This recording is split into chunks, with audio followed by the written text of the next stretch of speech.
सोचिए कि अगर पश्चिम बंगाल में त्रिशंकु विधानसभा हो जाए तो स्थिति क्या होगी।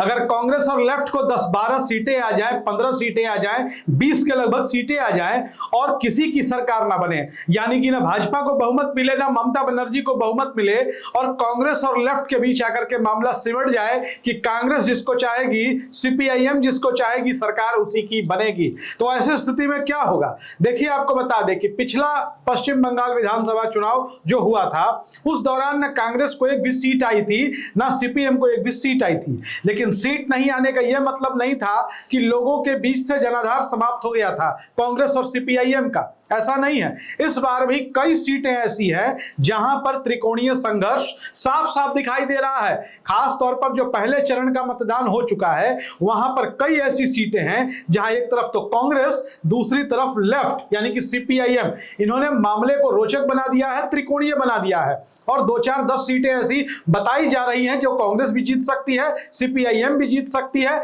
बीजेपी भी जीत सकती है और तृणमूल कांग्रेस भी जीत सकती है।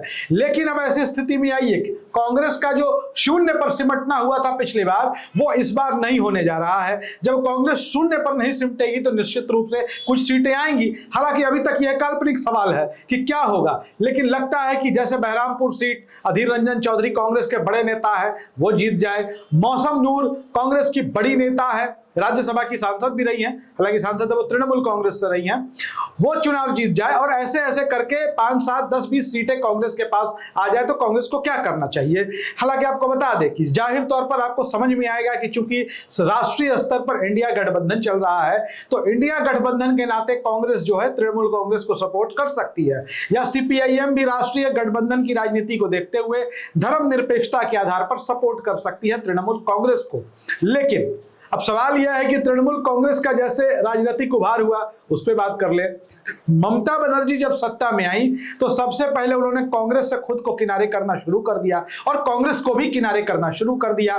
केंद्र और राज्य की सत्ता में जो गठबंधन तृणमूल कांग्रेस और कांग्रेस का था वो अलग अलग हो गया, जबकि ममता बनर्जी की राजनीतिक पैदाइश कांग्रेस के माध्यम से ही हुई है, वो कांग्रेस संगठन से ही निकली हुई नेता है। सीपीआईएम की बात कर ले तो लंबे समय तक सीपीआईएम की सरकार रही और सीपीआईएम की सरकार के खिलाफ ही संघर्ष करके ममता बनर्जी वहां तक पहुंची। तो ऐसे में क्या कांग्रेस के नेता सहज होंगे ममता बनर्जी को समर्थन करने में, या लेफ्ट के नेता सहज होंगे ममता बनर्जी को समर्थन करने में। लेकिन दूसरी तरफ विचारधारा का सवाल आ जाता है। जब विचारधारा पर बात करते हैं तो जो धर्मनिरपेक्षता, जो सेक्युलरिज्म कांग्रेस, सीपीआईएम, टीएमसी, ये तीनों को एक जगह पे कर सकता है। हालांकि आज इस देश में बहुत सारे लोग ऐसे हैं जो धर्मनिरपेक्षता के विचार का मजाक बनाते हैं, सेक्युलरिज्म का मजाक बनाते हैं। हालांकि मैं उन लोगों को राजनीतिक तौर पर मूर्ख मानता हूं, क्योंकि इस देश में, इस देश की जो मिट्टी है, इस देश का जो डीएनए है, वो आपस में समन्वय, प्रेम, सौहार्द का ही रहा है।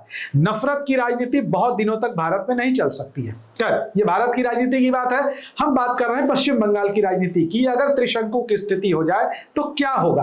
त्रिशंकु की स्थिति में कांग्रेस और लेफ्ट को 10-15 सीटें आ जाए तो वो कहां जाएंगी। इस बार बिल्कुल भी ऐसा नहीं है कि लेफ्ट और कांग्रेस का खाता नहीं खुलेगा, खाता खुलने जा रहा है। कई सारी सीटें ऐसी हैं जहां बेहद मजबूत तरीके से लड़ाई हो रही है। और इसके साथ एक बड़ी बात बता दें कि अगर इस बार पश्चिम बंगाल में बीजेपी सरकार नहीं बना सकी, बीजेपी की हवा में कोई कमी नहीं है, हम आपको बता दें, अगर सरकार नहीं बना सकी तो जान लीजिए कि सीपीआईएम या कांग्रेस अगली बार विपक्ष की भूमिका में बंगाल में आ जाएगी, क्योंकि बंगाल के लोगों में इस बात का एहसास हो जाएगा कि ममता बनर्जी को हिंदू मुसलमान करके चुनाव नहीं हराया जा सकता है। पश्चिम बंगाल की बनावट ऐसी नहीं है और अगर ममता बनर्जी को हराना है तो लेफ्ट या कांग्रेस के साथ उनको जाना होगा। आप क्या सोचते हैं त्रिशंकु की स्थिति में सरकार अगर किसी की ना बने, मान लीजिए तृणमूल कांग्रेस और बीजेपी को बराबर बराबर सीटें आ जाए, कांग्रेस को क्या करना चाहिए, लेफ्ट को क्या करना चाहिए? अपनी राय कमेंट बॉक्स में जरूर लिखिए। धन्यवाद।